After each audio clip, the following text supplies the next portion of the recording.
जदि आपण घरे मध्य छोट पिला अछंती से माने गेम खेलुचंती तेबे ए वीडियो भूल करके भी स्किप करंतु नाही। एक सत्य घटना मु आपन कहूची। इंदोर 13 वर्षर एक छात्र फांसी लगाई आत्महत्या करदेले कारण से फ्री फायर गेम रे 28,000 टंका हारी जाइथिले।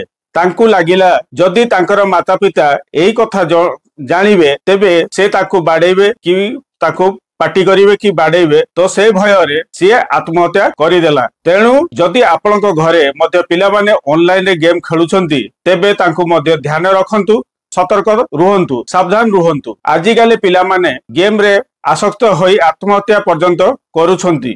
तेणु निज पिला ऑनलाइन कार्यकलाप रे निगराही रखंतु। समय समय रे जानी नियंतु जे आपणक पिला कौन करुछि, को साइट रे को इंटरनेट रे अछि। निज पिलांकर ऑनलाइन समय निर्धारित करंतु। से केउ गेम केते समय खेलुछंती सेथिरे समय सीमा रखंतु एवं केउ ऐप रे खेलुछंती ताहा मध्य आपण जानी रखंतु। एई भलिया कले आपणक पिला मानको गाइड करि परिबे। जदि ए वीडियो को सेमानक सहित शेयर करंतु जे मानक घरे 18 वर्ष पर्यंत पिला अछंती आ सेमाननको सतर्कता करंतु।